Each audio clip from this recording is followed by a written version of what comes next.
B for bags YouTube चॅनलमध्ये तुम्हा सर्वांचे खूप खूप स्वागत। आज आपण सुंदर अशी एक शॉपिंग बॅग किंवा हँडबॅग तयार करणार आहोत। ही बॅग खूपच भक्कम अशी तयार झालेली आहे। घरच्याच साहित्यात आपण ही बॅग तयार केलेली आहे। चला तर आपण बॅग शिवायला सुरुवात करूया। आपण हे नऊवारी साडीतलं कापड घेतलेलं आहे आणि ते गोणीला जोडून घेतलेलं आहे। याची लांबी आणि रुंदी सारखीच आहे, 15 बाय 15 इंच। आता हे कापड आपण फोल्ड करून घेऊया। मध्यावरती बंद बाजूकडून 4 इंच अंतर मोजून घ्यायचं आहे आणि पुन्हा आपण 2 इंच आडवे अंतर मोजायचे।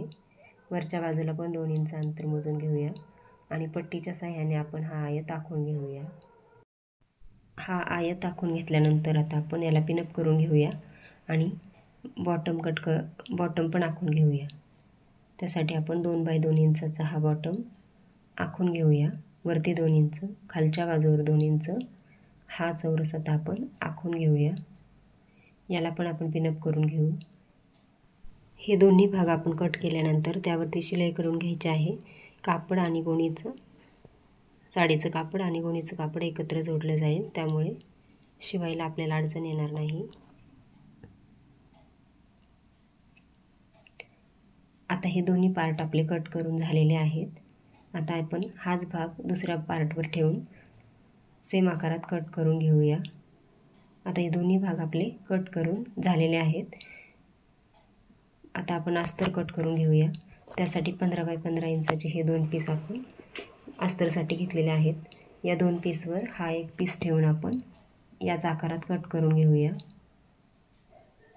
बॉटम आणि वरचा भाग आपण कट करून घ्यायचा आहे।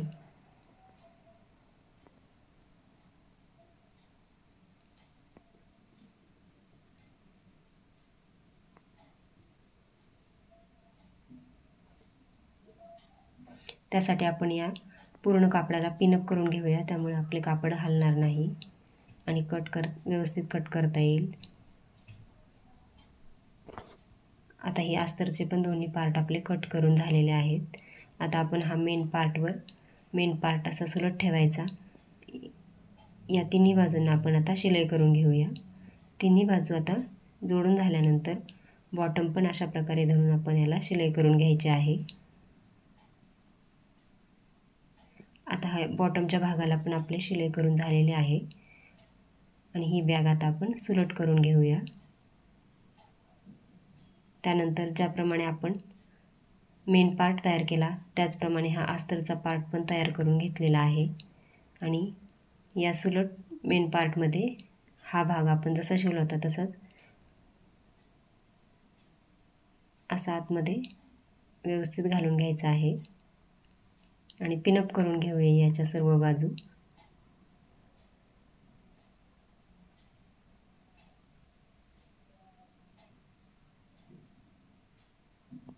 पिनअप करून घेतल्यानंतर या सर्व बाजूंवर आपण आता शिलाई करून घ्यायची आहे।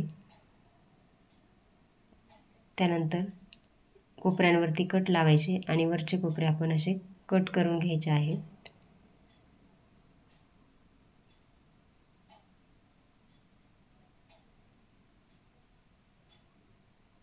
आणि खालचा आपण अस्तरचा थोडासा भाग उसवून त्यातून ही बॅग आपण बाहेर काढून घेऊया।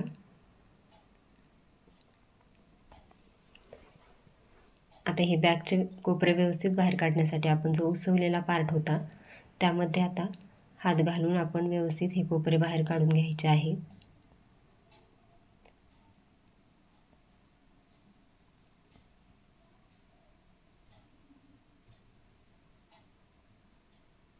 आणि हा उसवलेला पार्ट आता शिवून घेऊया।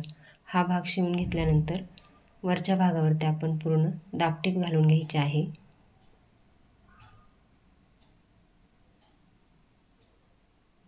आता या भागावरती दाबटीप घालून घेतल्यानंतर आपण आता 1.5 इंच अंतर मोजून घ्यायचं आहे।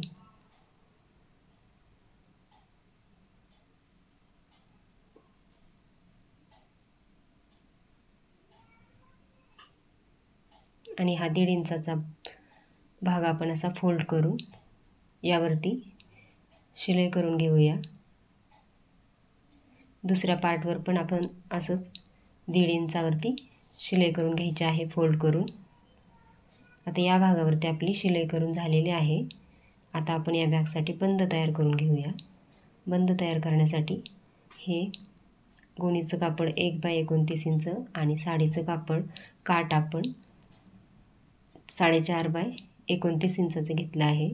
अशा प्रकारे आपण अर्धा इंच आणि पुन्हा 1 इंच फोल्ड करून एकमेकांवरती हा भाग ठेवून घ्यायचा आहे आणि 2 इंचावरती आपण शिलाई करायची नाही दोन्ही साईडला, आणि पूर्ण भागावरती दोन्ही बाजूंना शिलाई करून हे 2-2 इंच अंतर आपण शिवायचं ठेवलेलं आहे।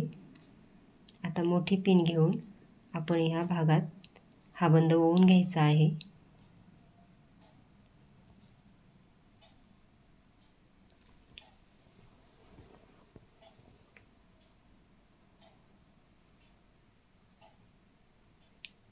एक बाजू ओवून झाल्यानंतर आपण आता हा बंद असा बाहेर ओढून दुसऱ्या बाजूतून ओवून घेऊन पिन काढून घ्यायची आणि आता या कापडाच्या भागाला एकमेकांना जोडून शिवून घ्यायचं आहे। कापडाचा भाग जोडून झाल्यानंतर गोणीचं कापड एकमेकांवरती ठेवून आपण जसा पहिला बंद फोल्ड केला होता त्याच आकारात आपण हा फोल्ड करून दोन्ही बाजूंवर शिलाई करून घेऊया। आता शिलाई करून झाल्यानंतर आपली ही बॅग शिवून तयार झालेली आहे। सुंदर अशा आकारात आणि रंगामध्ये ही बॅग तयार झालेली आहे। तर शिवून झाल्यानंतर आपल्या बॅगची रुंदी 14 इंच, उंची 11 इंच आणि बॅगचे बॉटम 4 इंचाचे तयार झालेले आहेत। बॅग आवडल्यास नक्की शिवून बघा। व्हिडिओ आवडल्यास व्हिडिओला लाईक करा, शेअर करा, कमेंट करा आणि व्हिडिओ इथपर्यंत पाहिल्याबद्दल खूप खूप धन्यवाद।